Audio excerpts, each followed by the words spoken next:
Hey everybody, welcome to Buzzing About Romance. I am Becky, and hanging out with us for this episode are Heather. Hi Heather. Hey, Becky. And also Jenni. Hey Jenni. Hi, Becky. So I was listening to a podcast the other day, and the host, the main host, had all these like quirky ways to introduce people, like, our, you know, on staff curmudgeon Toby. Oh, And I was like, I'm gonna need to come up with some new descriptors for you guys. I like it. Our dark I'm a little nervous. and super naughty contributor Heather. The I'm down. dirtiest of birds. And the voice of reason, Jenni. Seems about right. Jenni is like the most calm and mellow of all of us. She's like, yeah, okay. Like she's the getaway driver in our madness. Because I've been told that many times actually. That you're the good Not getaway. sure You're the getaway driver? Yes. We're the ones. Wonder what that says about you, Jenni. I'm not sure. That's funny. Okay, so something new that we've started here on Buzzing About Romance is our romance term of the week. And this week, in prep of what we're going to talk about on this episode, I recently just had this term kind of show up in a book that I read back in I think January. The author said to me that she felt her book was CNC, consensual non-consent. I had not heard this before because to me it's consent. There's dubious consent, and then there's obviously no consent. Yep. Right? Yeah. So had either of you heard CNC before? No. Okay, so consensual non-consent is a mix of role-playing and an extreme power exchange in which one person is not able to make clear consent in the moment, but does overall in the dynamic of the relationship give consent.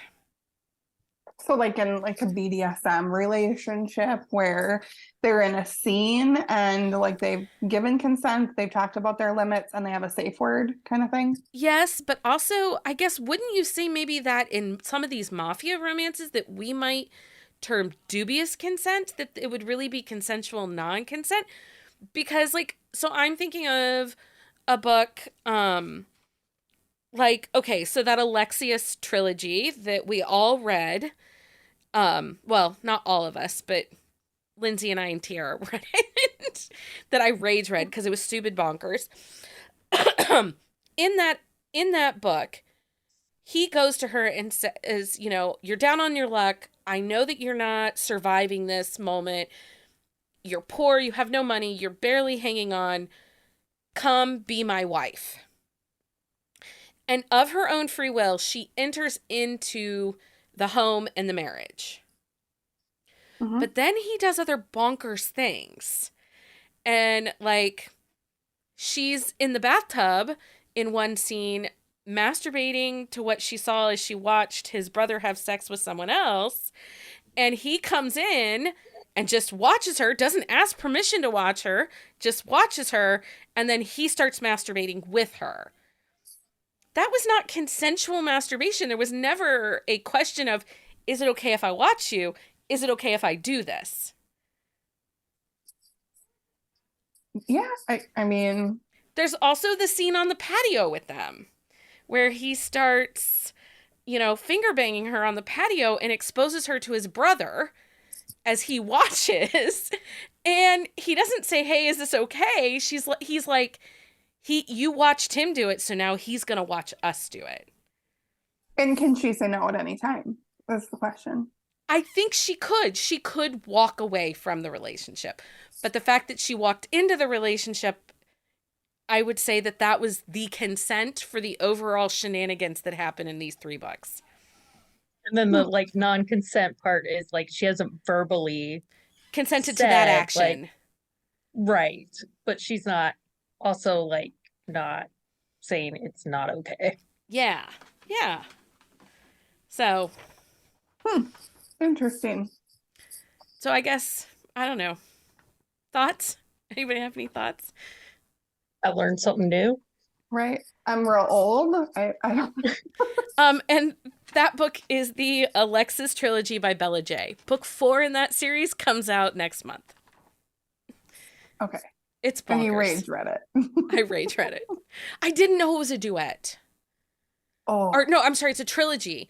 I read book 1 in prep for this actual episode Mhm. and got to the end, and I'm like, it's a fucking cliffhanger. What the I- hell? So then I had to know what happened. And book 2, they Right. go to Italy on their honeymoon and to a sex club and a mafia board meeting. And then in book 3, well, in book 2 too, she has sex, or she gives a blowjob and has anal sex with one of his brothers, but she doesn't know which brother it is.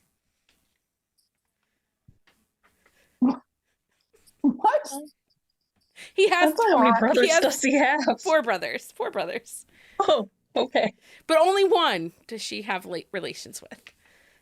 I feel like that's a lot. I do have a lot I want to say about Mafia too when we get to it, by the way. Okay. We'll have feelings. She has big feelings. That book is bonkers. It was sexy. It was delightful. As Lindsay said, it was kind of a train wreck you couldn't look away from. And you had to keep reading it. And now we're desperate for book 4 because it was so well set up in the first 3 books that we need this next character's book. Anyway. So it's different characters though? No, book 1 through 3 is the same couple. And book 4 starts a new brother. Yeah. Interesting. Okay. Guys, I'm telling you. It's on my Kindle. I just have not got is bonkers. And I would say it was consensual non-consent. All right. Okay, so if you haven't guessed, on this episode of Buzzing About Romance, Heather, Jenni, and I are going to talk mafia romances. Now, those of you that have been following along on the podcast, am aware that I have entered my dark era. At the releasing of this episode, it is, or actually I guess the recording of this episode, I am closing the door for a minute on my dark era because I now have to read Cowboys. even a crack though. But this has been the most joy These for the last Mafia 3 men, months. I would agree. Like, so much dirtiness and sexiness. I thoroughly enjoyed prepping for this episode. So how I prep for it is I try to find new to me authors. So, and then I dig through my Goodreads to see how many I've actually read. So I came up with 37 books or series of Mafia that I have read. And then I created a TBR list. And I finally just stopped at 50 books or series to read. I couldn't even, you can't get through them all. And it's good. Oh, there's so many good ones. And we are probably not going to even scratch the surface in this episode. For sure not. I think absolutely Heather and I will be back into our dark era after Cowboys, and you might get a part 2 later this summer. Who knows? We are excited that we do have a happy hour coming up in April with author Jill Ramsauer, who wrote one of our favorite mafia romances that we'll talk about in this episode.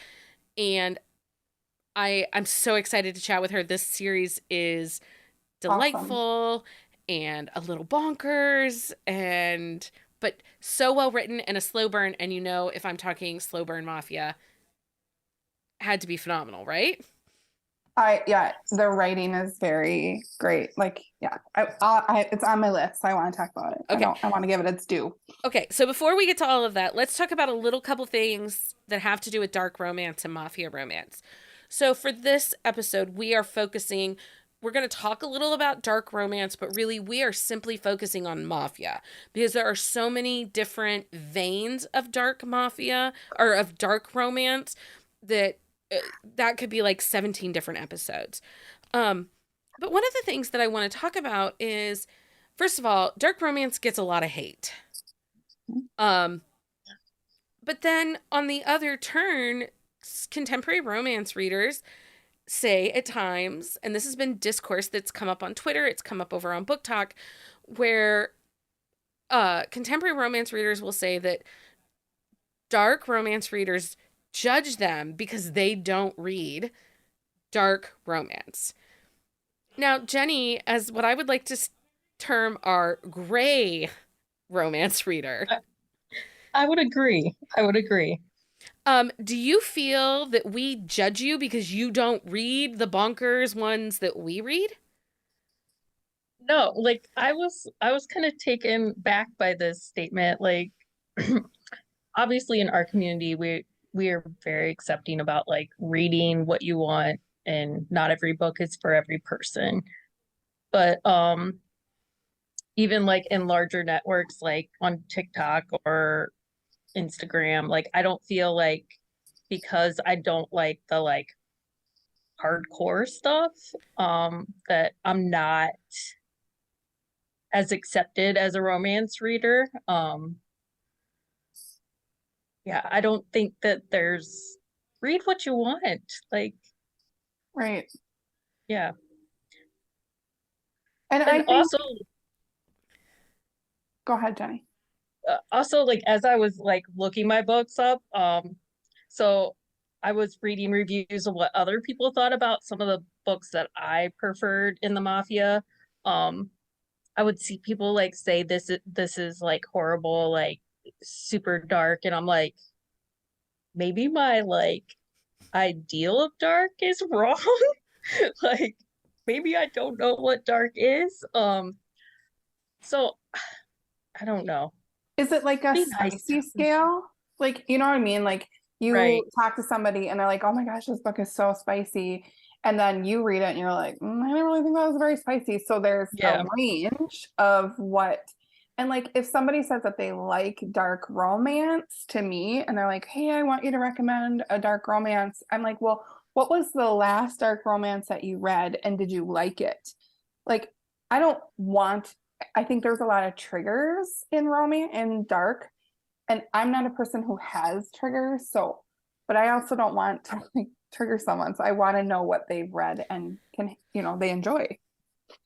I do think that this is similar to like the chili pepper scale that people tend to use, like what you term dark. And like I've read some dark of the dark. I read the Charlotte Bird books, where it is these are women that have been trafficked in sex and then sold to the highest bidder and used as, sex slaves. I've read the Penelope Skies, again, kidnapped and sold to a arms dealer who then basically, it's not CNC, it is totally no consent, ends up and falls with him and has children and a very happily ever after. Like I've read all these really dark books, and but if some people like think that, you know some of the ones that you've read, Jenni, are like Michelle Hurd. She writes Mafia. It's a good starting off place because it's not overly dark. I think the same thing for kind of Nicole Fox. Like, I don't I don't love those books, but it's enough like, is he a bad guy? Is he not a bad guy? On the line of the right from the wrong. He didn't shoot anybody in the face in front Okay. on page. Okay. If that's the line, like, yeah, that makes it different. But Yeah, it's just interesting, because the other side of that conversation is a lot of contemporary romance readers who aren't dark readers but would like to get into dark reading feel that hardcore dark romance readers gatekeep the genre, the subgenre. Like, Hmm. we don't want to let those people in. Now, I will say this because I think, as someone that's read dark romance for a long time, I do think letting contemporary readers in has triggered the need for trigger and content warnings.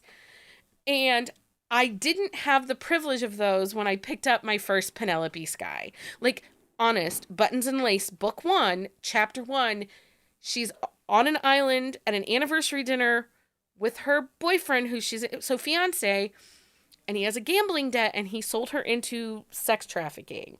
Like, she's kidnapped off a pier in, like, chapter 1.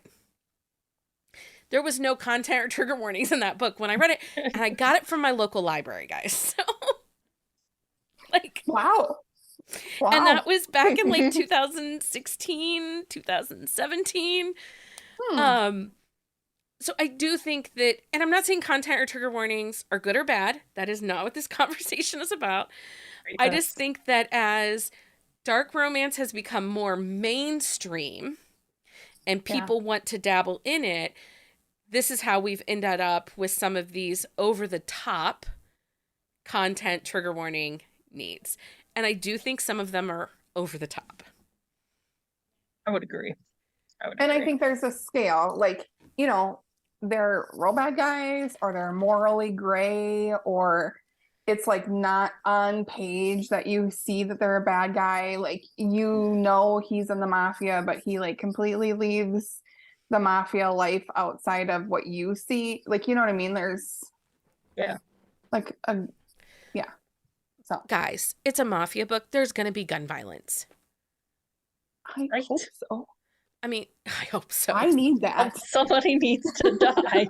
Like, there is going to be kidnapping. Like, you're going to have violence, and I don't know. I'm with you. I don't know. Okay. So when we say mafia romance, you know, is all mafia romance dark romance? Would you say? I don't think I would. I mean, like, some of the books that I've read, there's, you know, some nefarious, I suppose you could say, things that happen, and some rule breaking and law breaking, but like, it's not real dark. Like Jill Ramsauer, I feel like, you know, oh, maybe because they're, I don't know. Yeah, I'm not sure. I'm not a great judge either. Like, yeah, I would say if there's like no, I don't know, no killing, no, like, it's his day job. He comes home and has a different life. It doesn't bleed into your relationship. Maybe that's not a dark mafia. So I only kill people from from 9 to 5. Sorry, I only transport weapons, drugs, and women between the hours of 8 and 5, and I take an hour for lunch every day at 1. And I don't distribute drugs, because that's like the drug trade. Okay, is like, we'll get to that, because I do love a gangster with morals. I do love a gangster with morals too. Like, there was one who's like, we don't sell drugs to teenagers. And I was like, yeah. And then I'm like, wait a second, you're like second in command of the mob. Like, what am I cheering for you for? But, you know, also, I have been reading Mafia pretty much like exclusively for like for a long time. So I feel like my judge of characters may be skewed.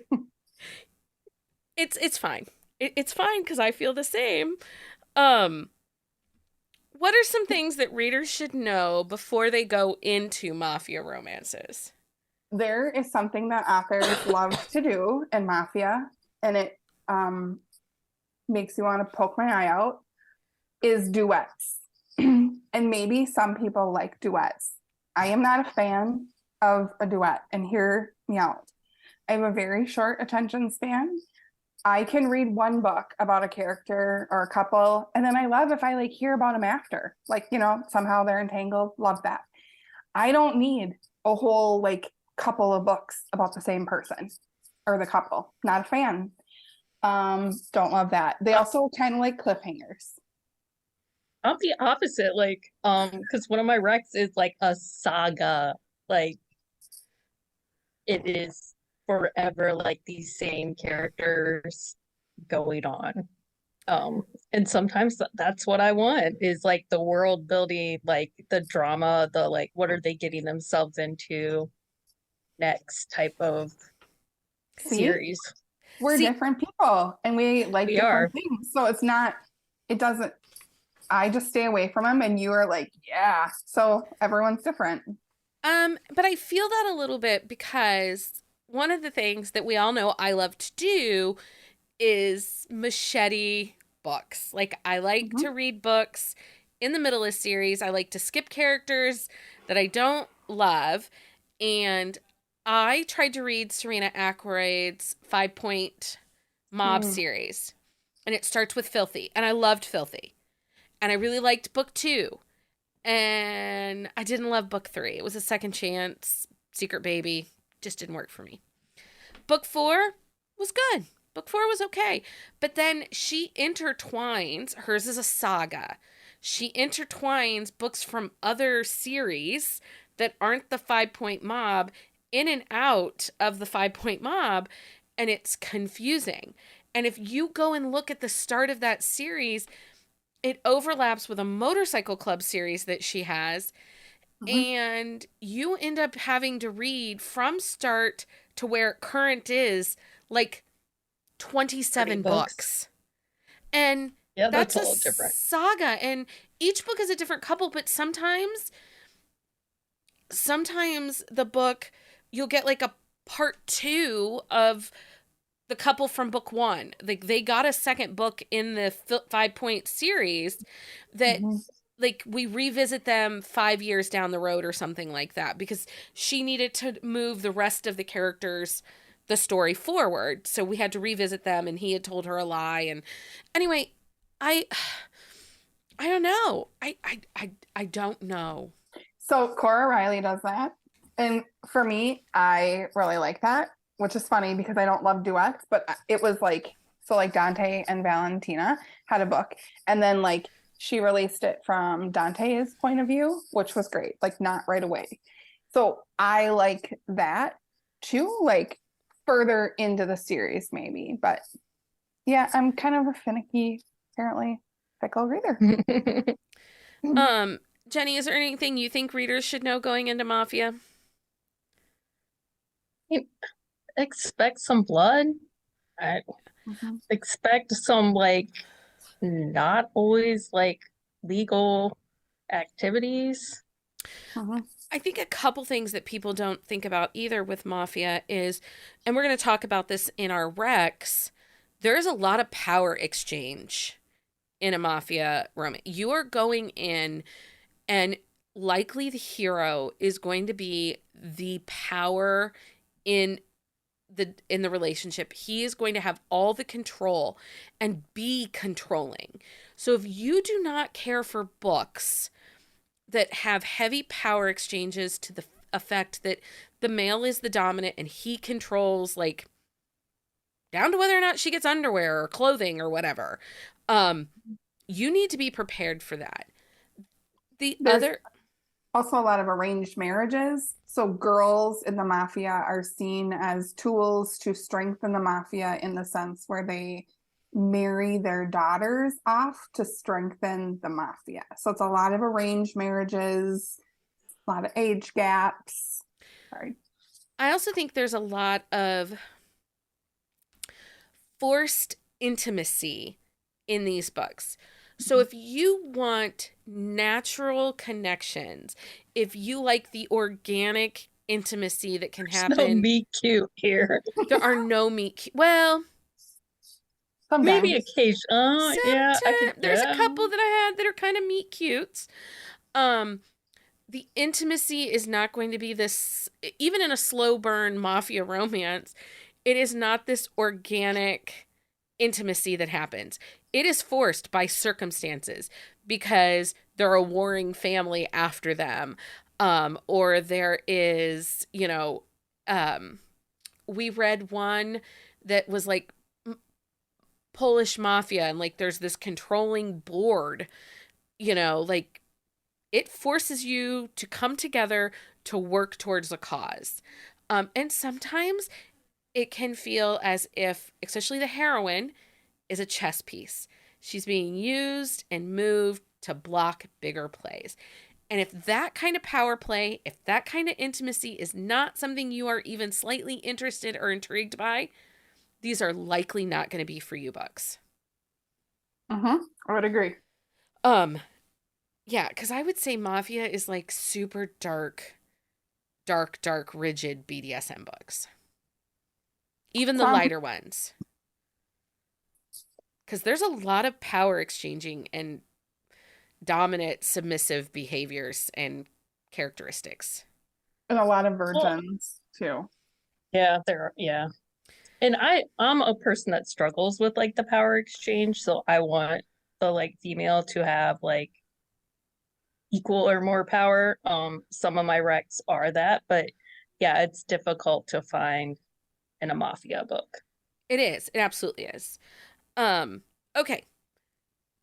What what draws you to Mafia Romance? Why do you pick up Mafia Romances in general?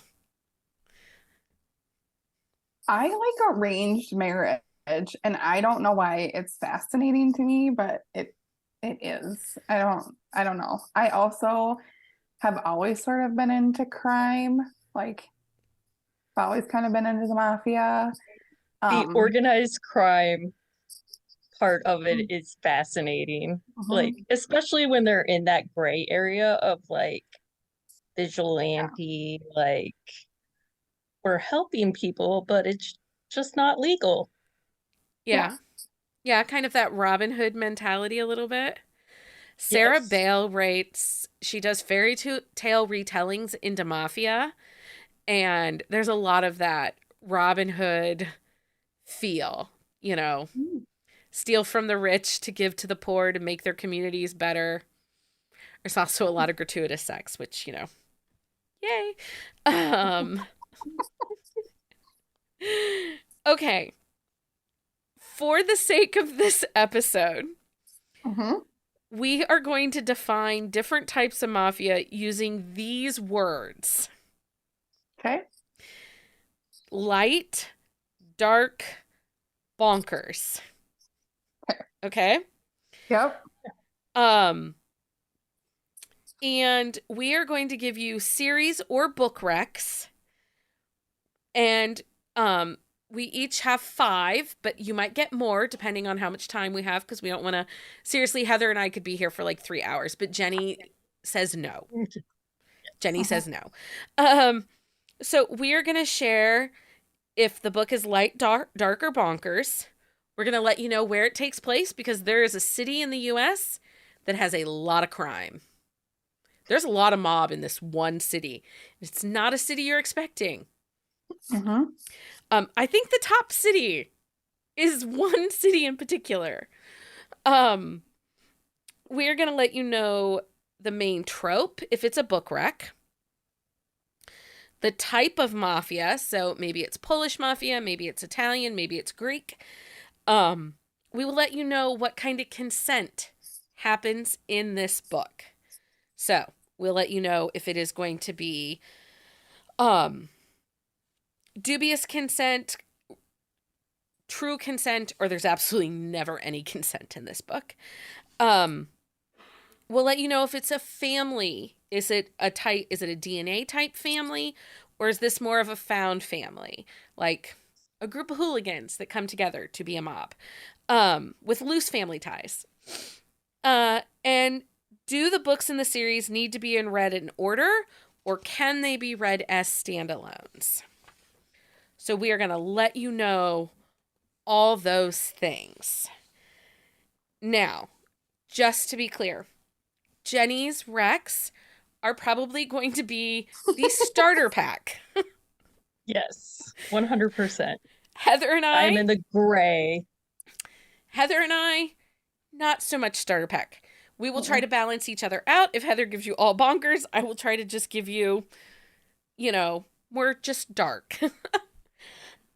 um, and again, these are the rating of these are subjective.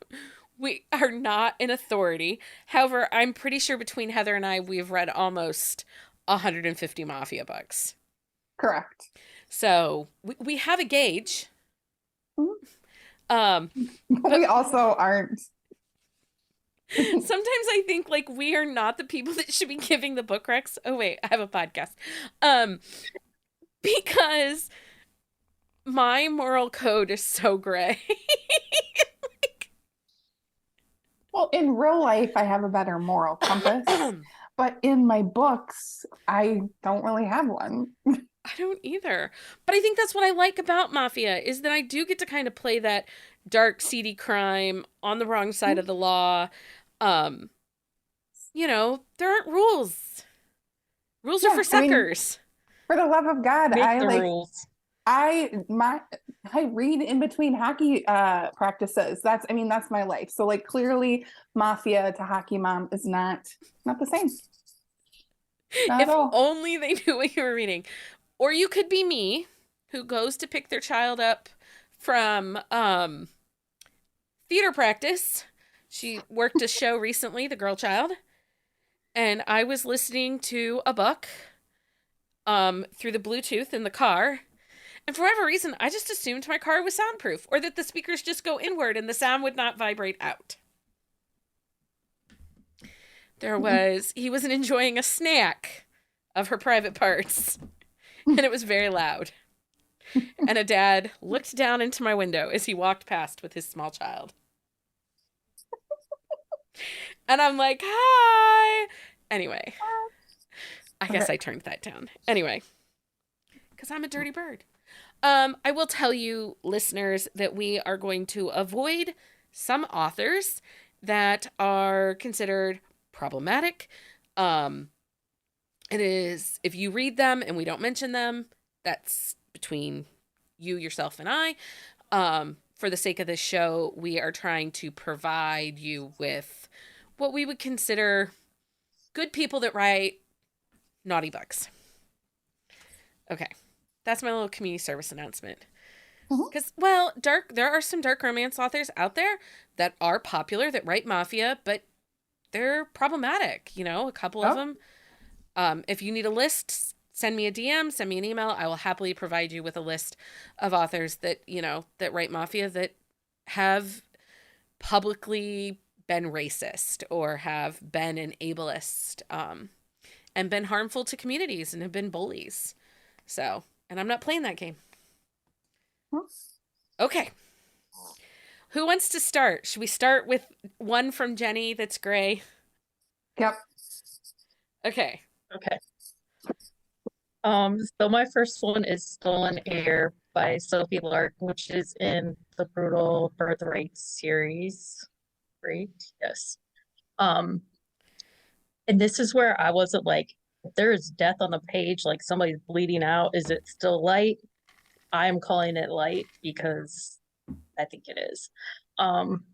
It takes place in Chicago.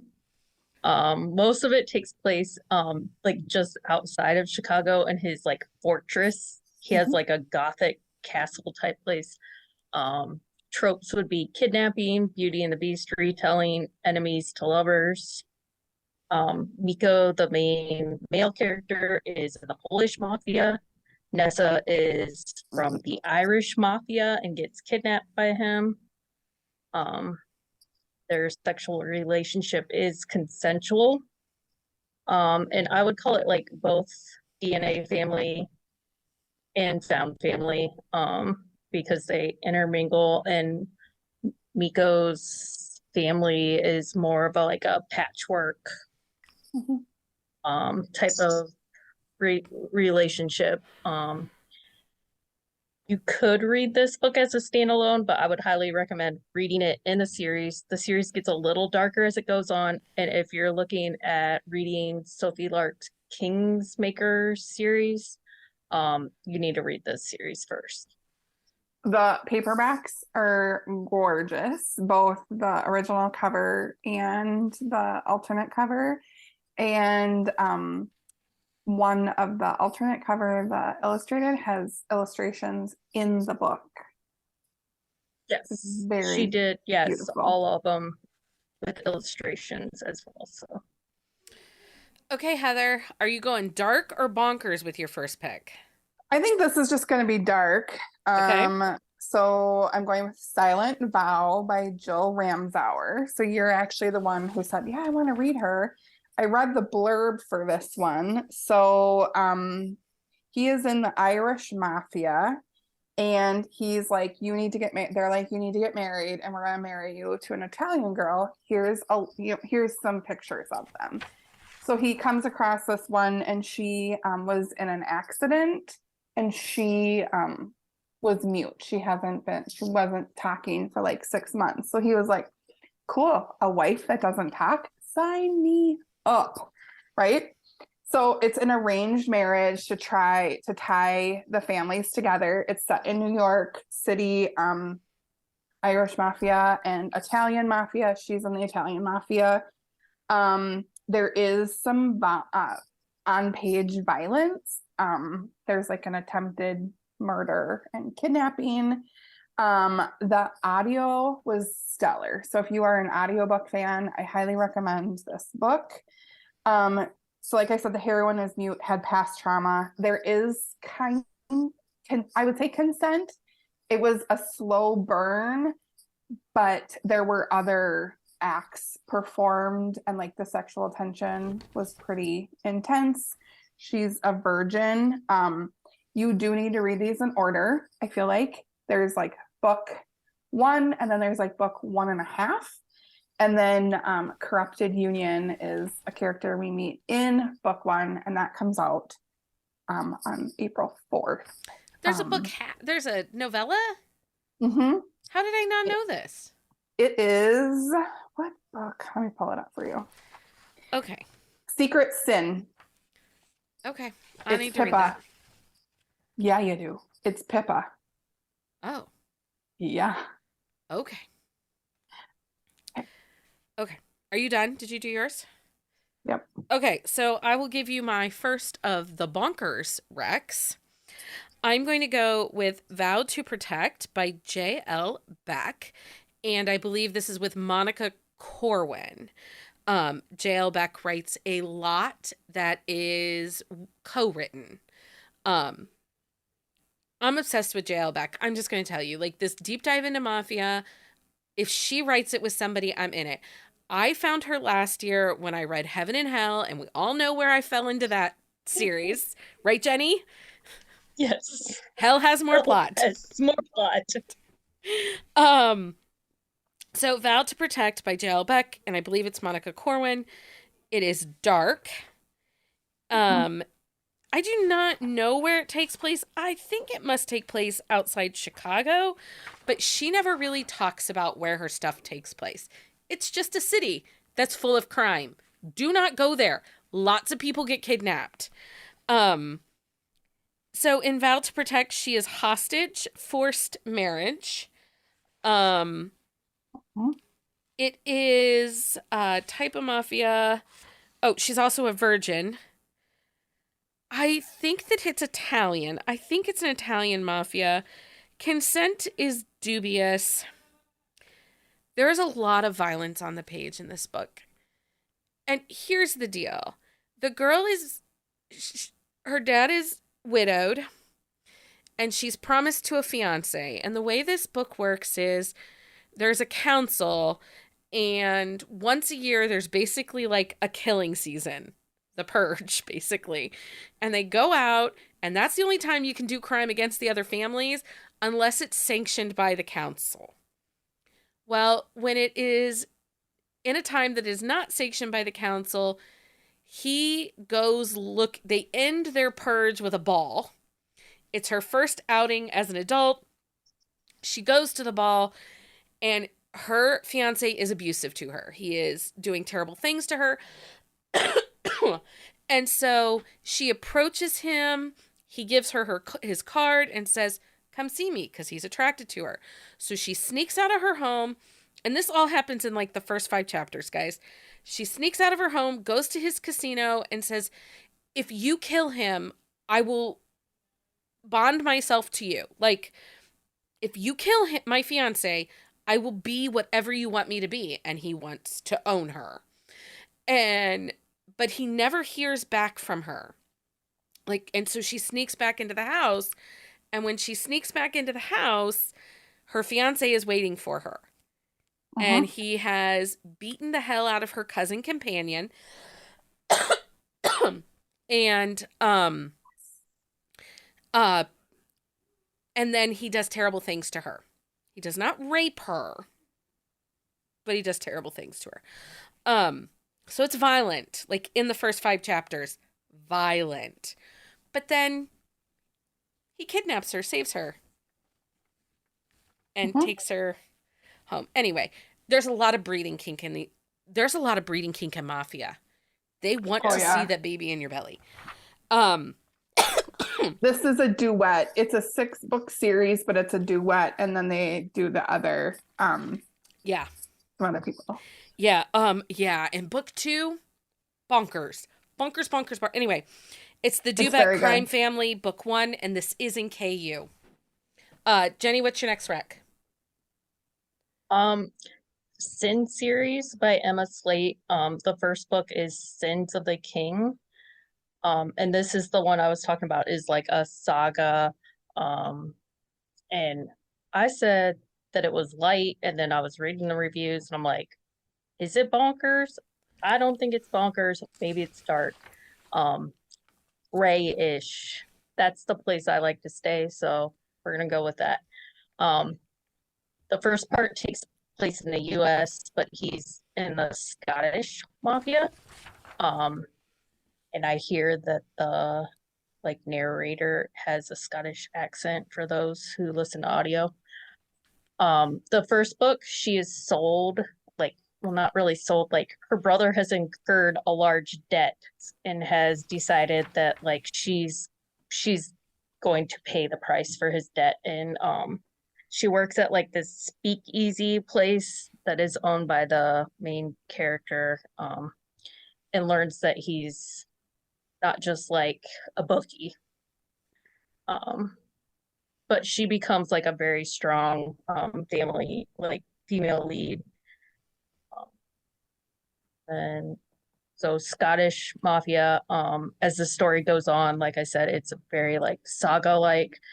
Their books are the first 3, and then there are 3 more with another character, and he is actually kind of a semi-love triangle with the female lead. In the first 3, he gets his own 3 books. So Scottish Mafia, Russian Mafia, all of the sexual acts are consensual. And I would say this is more found family. Obviously they have inherited their place in the mafia, but none of the characters have blood relatives that they rely on. And it must be read in order. Okay. Heather, what you got? My second book is Kenji, and it is written by the author duo Calla Riley. It's from the Syndicate series, and this is book 7 of the Syndicate series. So this is sort of they are in an association kind of thing, but there are different mafia groups all over. So this is the Japanese mafia, I believe. And they're set in Chicago. There is also an Italian mafia, Irish mafia, Callum.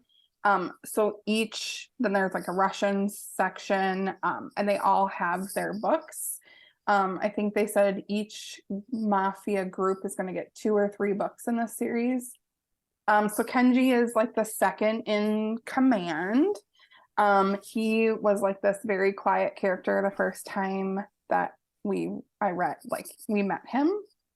I would say this is light to medium. There's some on-page violence, but not a ton.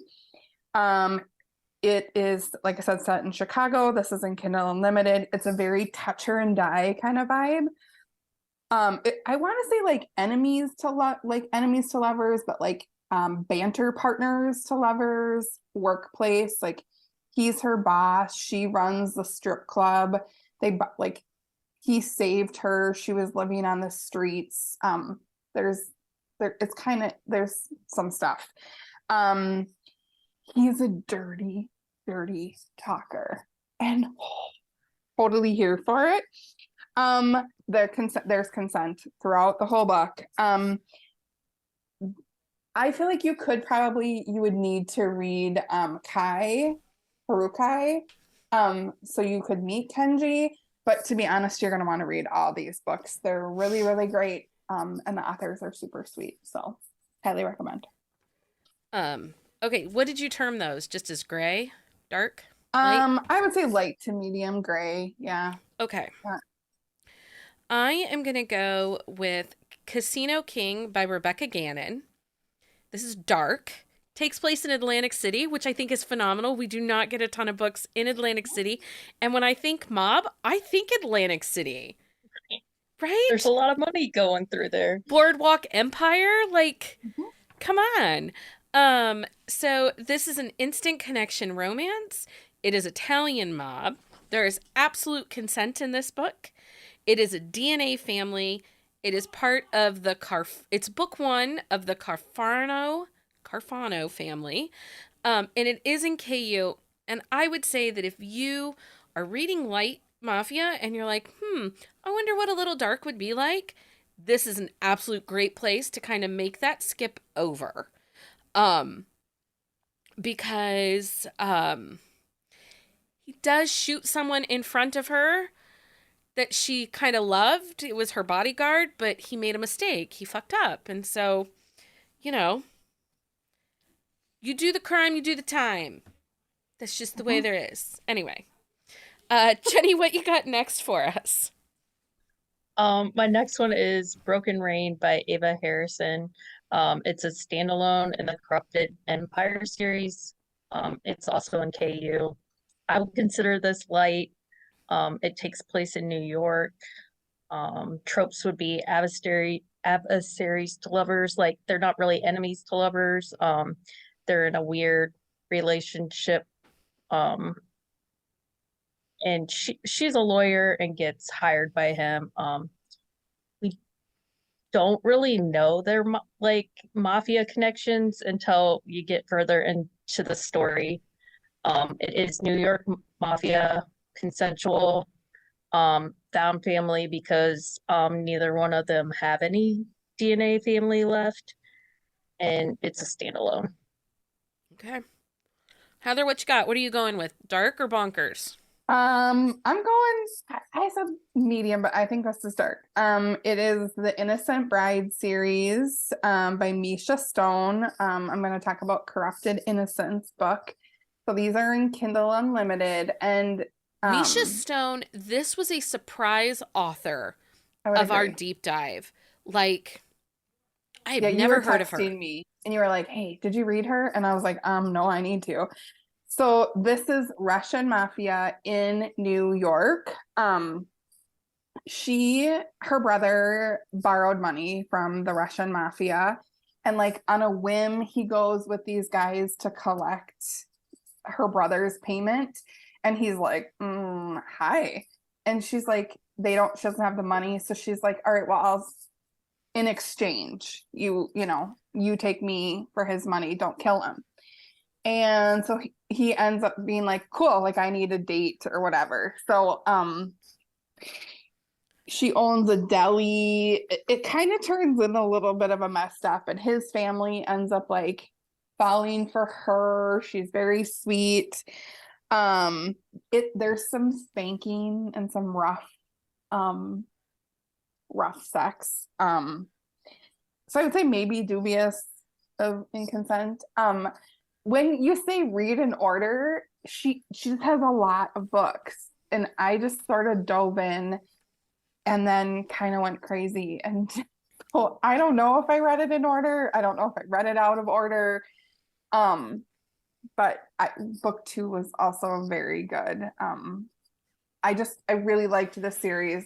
It's in Kindle Unlimited. The Innocent Bride series by Misha Stone. Check it out. Okay, so this has been a popular one that's gone around. Mafia Mistress by Malia Finelli, who is also Joanna Shoup, who is a historical romance author. And our sister podcast, Corset and Crown, had her on an interview, and she talks about how quarantine, which was 3 years ago, gave her time and space to write this contemporary mafia that had been in the back of her head.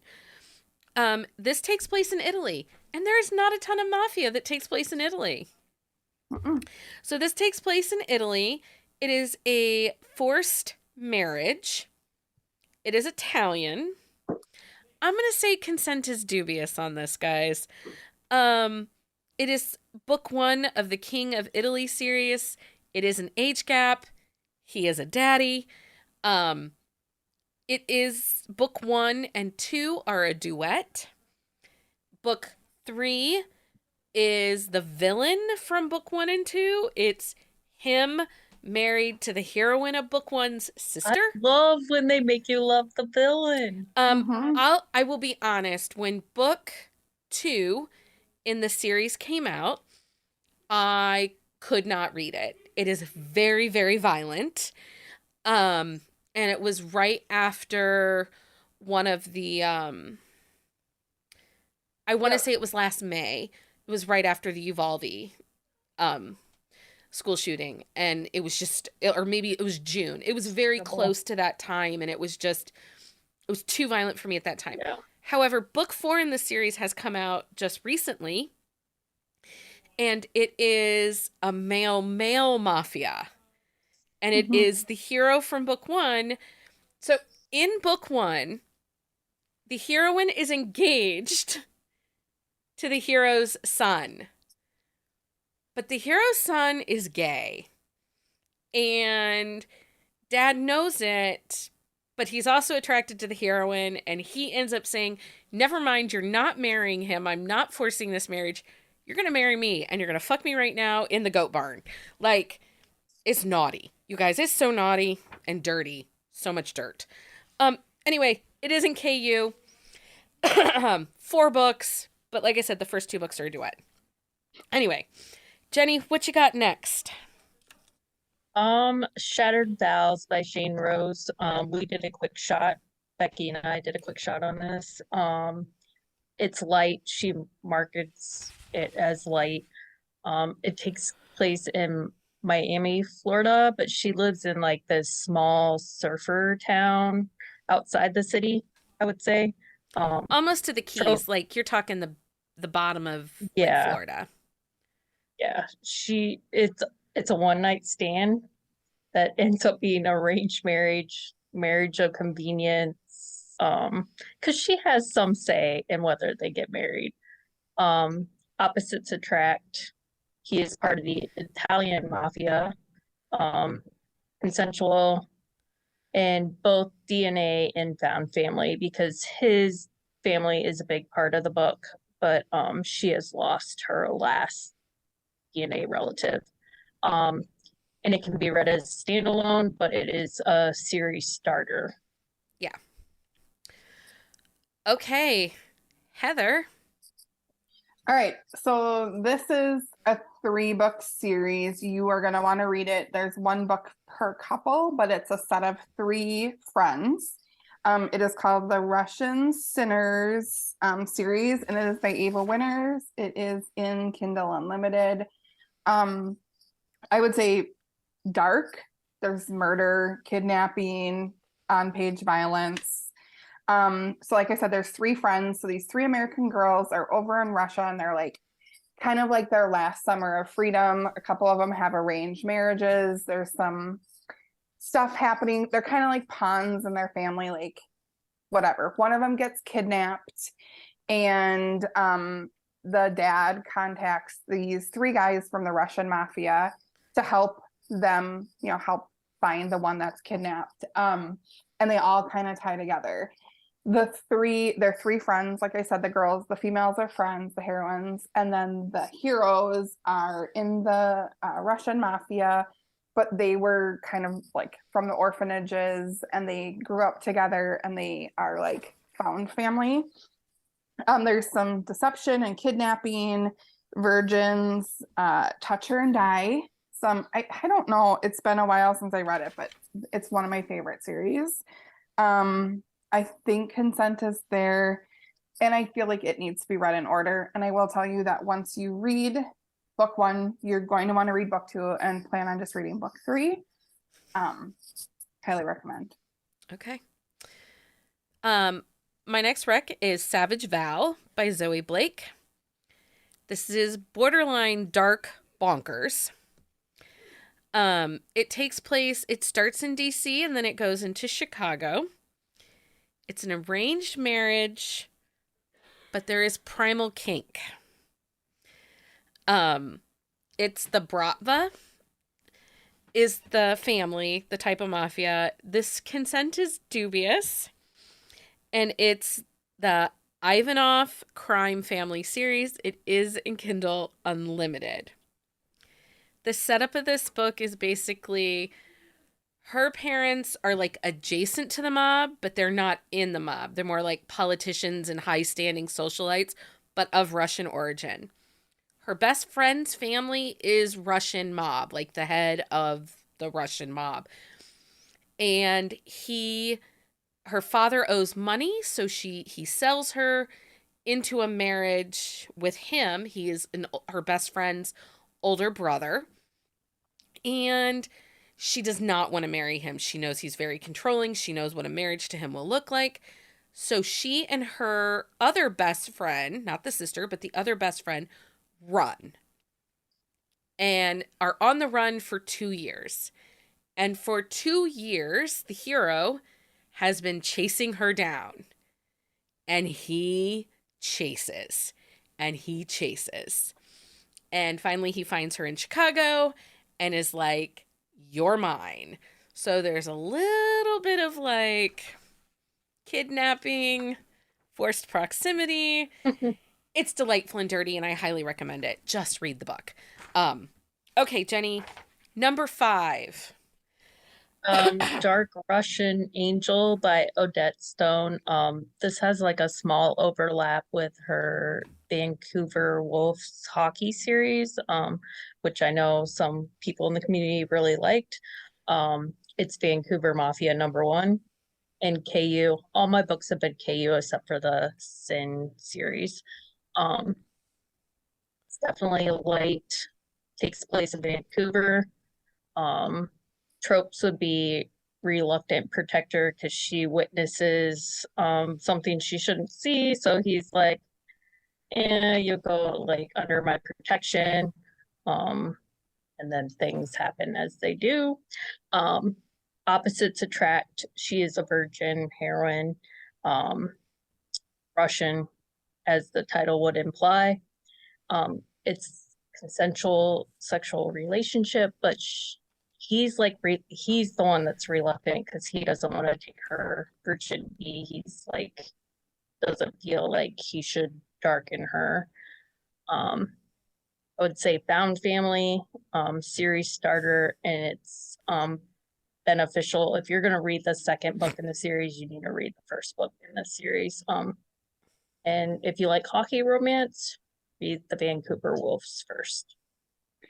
Yeah, so the Vancouver Wolves book that ties over is the Penalty Box. Very, very good. And she I feel like she quietly released book 2. I didn't realize that it had released until super recently. Yeah, she took a break for a while. Yeah, I think she had some things going on and she took a break for a while, but yeah. It's a very good book. I highly recommend it. Okay, Heather, what do you got next?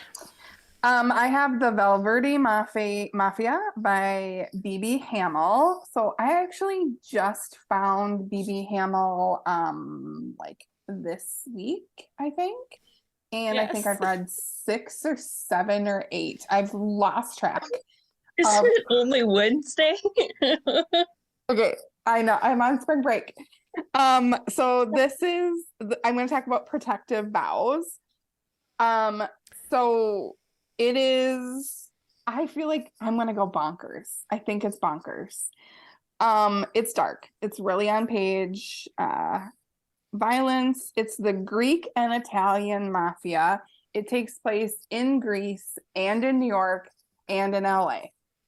It is definitely like enemies to lovers. Their families literally hate each other. And she does I don't love enemies to lovers, and she does this so well.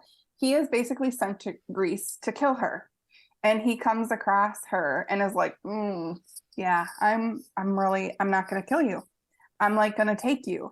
And one of his friends is like, no, your dad would not like this, and he shoots him because he was gonna mess with her 5 minutes after he met this girl. It's crazy. Well, Literally touch her and die vibes. I've read 2 books in this series. The second book in the series is her best friend. They come from a like culture where women aren't like, they don't hold high ranking. They're not seen as like anything but baby factories, I guess. And these 2 guys in the series like encourage them to be badass heroines, and they hold power in their community, the men do, but they encourage the women to, in a very like subtle way, but big nice. for them. Does that make sense? Yeah. There's kind of slow burns, but lots of sexual chemistry, some like, yeah, contact that maybe isn't, and a lot of like rough intercourse, like choking and stuff like that. So if that's not your jam, maybe this series isn't for you, but BB Hamel has a lot of other books. I read her Perfect Monster, which is part of her Ola Arc series, which is very interesting because it's basically the Ola Arc Council uses the other mafias like the Mexican cartel and the Irish mob and the Italians to like fight against each other. It felt like Ages of Empire, like but they're like the game player. Like playing. Yes. So Demi found my friend Demi found the reading order because I sent her screenshots. I'm like, oh my God, look at this. So she found the reading order, and you're supposed to start with the Oliarchs, and then you go to Iron and Lace, which is, I read that this week, and that takes place, the Italian Mafia, and it takes place in Arizona. Very good. Anyway. And they're in Kindle Unlimited. Sorry. It's okay. God, I don't know what to pick. This is so hard. Okay, so this is actually a gray one, but I have 2 gray ones I feel like I need to talk about. Okay, first I will say Rena Morgan has her Nola Nights. Book 1 is His to Defend.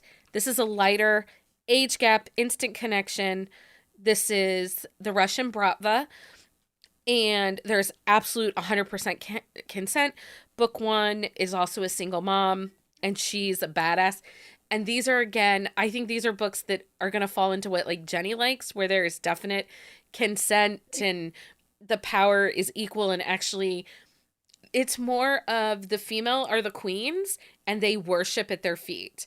Even though they're these big bad mafia guys, like all the men in this series are fools for the women they love and go out of their way to protect them, but they have the control. These books are traditionally published through Harlequin, so they are available wherever you get books. And I do believe the audios are available in Hoopla, and I think they're on Anyplay. And then I will throw in another trad pub, because we didn't give a lot of love to trad pub. The Marriage Contract by Katie Robert. These are gray. They're Boston. Book 1 is an arranged marriage. It's Irish mob. Again, absolute consent. The women are smart. And it definitely is equal power between all the women. None of them are... And in this series, Katie actually makes you fall in love with the bad guy. Like the one that's messing with the Irish family, because it's the Russian guy. She makes you fall in love with him. There's also an FBI agent that falls in love with the head of the Irish family. Yes. This is DNA Family. It's the O'Malleys. And again, these are available wide. They're with Forever Publishing. And Forever, Katie has gone in and updated them. And they are re-releasing them currently. So you'll be able to find the new paperbacks. They're these really pretty floral covers. Because these were actually um part of Forever's category. Hmm. And so they were mass market short books. And now they're being republished as trade size with pretty covers. I So, have two more. okay, quickly. Okay, The Chosen Heir. It's the Lupu Clan Romanian Mafia series by Monique Morneau. I feel like these are I what I've read is light, but there's some arranged marriages. What I love the most is that they value education and their women play a big part in and they want them to be educated and I really really like it. It's a set of four brothers, very good. Um, Jager Cole, if you have never read Jager Cole, he's in Kindle Unlimited. My favorite is Owned by the Bratva King. It's dark on page violence. He's a mafia boss. It's his daughter's best friend, and she's in danger, so he like kidnaps her and he keeps her on a yacht. Very touch her and die vibes. Like Excellent. I said though, age gap. Check it out. Okay. Okay, so those are our book recs. You'll be able to find a full list of our book recs on our On the Shelf show notes. We provide you a TBR after every trope talk. So if you would like to see the full list of books we recommended, you will absolutely want to check out buzzingaboutromance.com on the day you listen to this episode. It is now that time, and I'm going to do this on my own for book of the week. And just for Leah, Jenni did the jazz hands. Okay. Jenni, what's your book of the week? I am currently reading The Hero in Her Story by Kelsey Kingsley. I don't remember when, but I did the book of the week. The previous book in this series was The Girl in the Front Row. This is her best friend and brother, so they've known each other for a really long time. It's an interesting dynamic because she is the one that has a lot of money and a lot of power. Interesting. Heather, what's your book of the week? I'm reading, well, today I'm reading Consumed by Desire by B.B. Hamel. It is the second in the Lace and Iron and Lace. It's a dark mafia series. So I'm reading Consumed by Desire. Okay. And I am just finishing up Empire of Lust by J.L. Beck. This is a single written book, which we don't often get from her. It is not co-written. It is a daughter's best friend, dad romance, age gap. It is dark. He is an arms dealer, and it's spicy and sexy. It comes out April 1st. And it will be a duet. Book 2 does not come out until mid-May, so be prepared. This will be in KU, but it will have a Cliffy. It's fucking spicy, you guys. Like, the opening scene, she is in the kitchen of his house, watching him out on his patio by the pool, giving oral relations to another woman. Anyway, and then he, like, makes the girl suck his dick while he watches her masturbate in the window. It's so fucking hot, you guys. Anyway. It's bonkers. It's delightful. I say 10 out of 10. Anyway. Okay. So that's the book of the week, Rex. Guess where we've been this week? Okay. Did you know that Buzzing About Romance is going to their very first signing ever? We will be out in the wild at the HEA Readers event in Indianapolis, Indiana on November 3rd through the 5th, 2023. Tickets are on sale now. You can find a link to the tickets on our website. Down on the right-hand side of the website, you will see Buzzing About Romance in the Wild. And that will take you to a direct link to the eBright. I think it's eBright, right? Yes. interface, then you can buy the tickets. We would love to see you there. Make sure you get your Buzzing About Romance merch and wear it to the signing. It should be a fun event. And as we get closer to the event, we will announce a special time that if you're in the Indianapolis area and aren't coming to the signing, we will have a time where you guys can either come have breakfast with us or coffee with us. But we would love to see you there. Let's see here. Oh, we have new Patreon member Gretchen. Thank you for joining us. And it is the anniversary for member Liz and Callie. They are both celebrating 2 years in the Buzzing About Romance Patreon community. It's a wild ride. Thank you for being a part of our chaos. We appreciate our Patreon supporters so much, and we wouldn't be able to do this podcast without you. We currently have 4 open tiers on Patreon, and these start as low as $5 a month, including membership. I will say we also have exclusive content and episodes over there. So one of the things, hold on a second.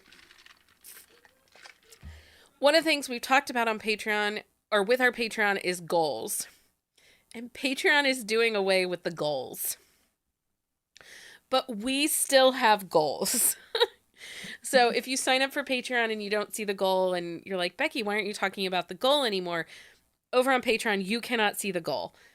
I will continue to monitor our membership levels, but our goal right now is if we can hit 75 members, we will plan a readers retreat weekend. It will be a weekend to come together in a single location. It'll be for the cost. The event will only be open to our Patreon members. It will be an exclusive ticket, all-inclusive, one price point, and it will be a weekend filled with reading and friends and chaos. And so as soon as we hit 75 members, we will be hosting an event like that. And I talked to an author, and if it's in the summer months, she lives in the South, but she said she would come and spend the whole weekend with us. And she might write some of our favorite hockey romances. But we have to do it in the summer because she doesn't travel to the north of the U.S. after Fair August. enough. Fair enough. She likes to be warm. So yeah, there's some potential for some really great things. Just note that Patreon is currently making some changes, but we are not. We will still continue to have the tiers that we have.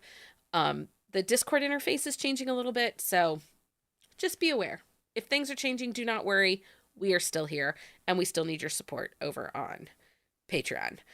Yeah, and Drunk Book Club for March got pushed back because I was sick. And then we announced April's Drunk Book Club. We're reading The Enforcer by Samantha Whiskey. So,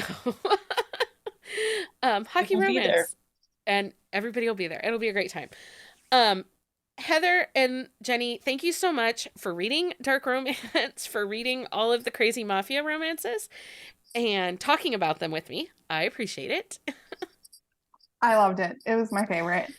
Heather was I wrote a lot on my TPR, so maybe I'll dip further into the darkness. You just have to kind of, disconnect from reality and let go of societal norms. Crime is fun. Violence is okay. It's okay. You can shoot people at the dinner table. No big deal. In a book, not in real life. Right, in the book. Right, don't do it in real life. Anyway, crime is sexy. Crime is hot. That's what I'm saying. Right? I'm down. Anyway, thank you both of you. Listeners, if you feel so inclined, please leave us a review wherever you're listening to this podcast. That helps us for others to help find us. Recommend us to a friend. If you have a friend that's been wanting to read Mafia Romance, send them this episode. We would love to have them listen also. So until next time, everyone, happy reading. Find us on Instagram at Buzzing About Romance or on Twitter at Buzzing Romance. If you like the podcast, please leave a review. If you'd like to support us directly, join the Bookcase and Coffee Patreon and receive exclusive content only available to Patreon members. Check out bookcaseandcoffee.com for our on-the-shelf show notes.